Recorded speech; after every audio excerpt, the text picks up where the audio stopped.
This cipher, by the way, is who do you think you are? Who do you think you are? It's mostly been introduced as a banker. It's most of a stress already vested on me. Okay. Good evening, dear fellow Toastmasters and visitors. Who do you think you are? Or who do you think you are? Sen kim olduğunu zannediyorsun? Okay. Looking at Tolga for his Tongfu speeches.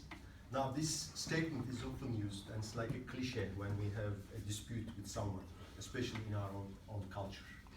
And it mostly, without a surprise, leads into a bigger dispute and mostly into a fight. So nowhere smart, nowhere close to the Tongfu skills that Tolga often mentions in his speeches. And tonight my aim with this question is totally different. First of all, who do you think you are is not a question that is directed to someone else. This is a question that is directed to us, to our own self. It's about the self-quest, it is about the self-discovery. As you may also recall in my previous speech on which way should I go, I also promised that I will be talking about knowing about ourselves. So this is about developing our own self-awareness. And what I mean with self-awareness, it is about knowing our resources, knowing about our development areas, our strengths, what motivates us and what demotivates us. So it is all about knowing about us.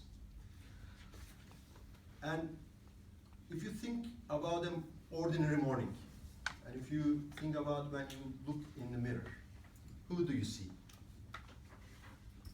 Do you see a face or do you see yourself? And just think, how many times do you normally say good morning to yourself in the mornings? That is very important, right? How many times you ask, how do you do, either in the morning or during the day? And when is the last time that you gave a bravo to you when you achieved something? Hopefully after the speeches in the Toastmasters, and hopefully other Toastmasters also tonight. But we are very good, unfortunately, at being very brutal to our own self. We often condemn, criticize, complain, we mourn for the past, we fear for the future. But not necessarily lots of nurture that we actually require. And at this moment I would like to share with you a very personal memory or a story with you. You would also recall in one of my previous speeches I mentioned about healing lies within ourselves. And there I also mentioned about a self-healing session that I attended 5 years ago, which was named Norbekov. And this memory is out of one of those sessions that I experienced at that healing course. In one of those nights that I was there, we were having an imaginative exercise with music. So our eyes were closed and the music started, we were in the mood, and we were asked to see this kid end of the street sitting on the pavement, and we were asked to check out. And the rest is my own story. Yes, the kid was sitting there on the pavement, on the distance, and started walking, approaching the kid. I could sense that he was sad because his head and shoulders were down, and he was playing with some pebbles in hand, as if waiting for someone or something. So he was also lonely, not only sad.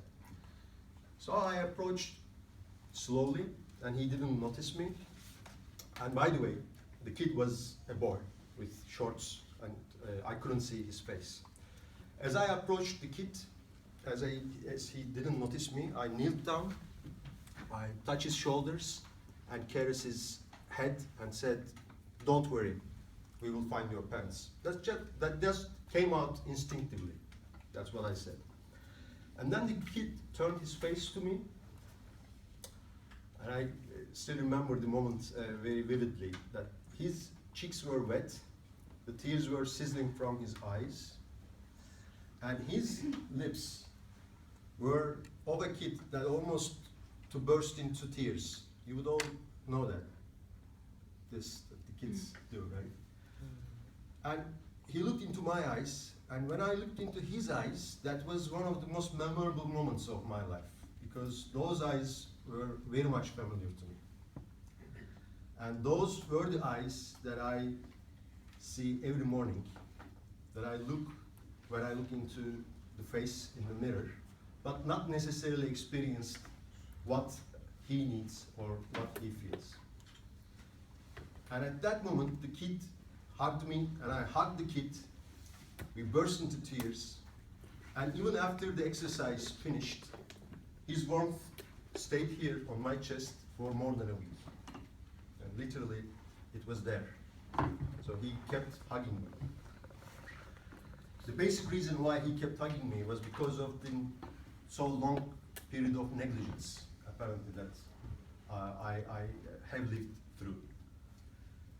So that is about the self-empathy. Going back to the self-awareness and knowing about our strengths, our development areas and all that, the question may be, is it possible really to have a true self-awareness, which will then lead into the self-empathy? My answer is yes. And is it easy? It's not easy, but it's possible. And how is it possible? It is about the neurological wiring of our brains. You know about, I'm sure you all know about the left and right brain. Now the latest, the version 2 or 3 of this information is we have 4 parts of our brain. Frontal left, frontal right, basal right and basal left. And all of them have specific features and specific strengths, functions with them. One of them is analytical, the other one is imaginative. One is social, the other one is procedural. You might expect that we are strong and developing in all those 4 parts. Yes, we are developing as we attend the course, as we attend the school, as we get into jobs, as we live through and experience, but we are not strong in all of them. So this is where the magic lies. We are born gifted in one of those parts of our brain. And the result is we consume only 1 unit of energy in one of those parts, whereas we consume 100 units of energy in the other 3. So if we can get engaged in our daily lives, either at home, at work, in our relationships, with the area that we are gifted, then we serve. We have joy, we have happiness, we have motivation, success, and guess what? Health. Otherwise, we are getting into trouble, losing energy, we are tired and depressed. I'll be very happy to explore, in practical terms, on the cognitive styles, as it is called, around this information in my next speeches or in another session. But until then, please stay focused, don't condemn, complain, criticize yourself, and try to discover who do you think you are. Thank you.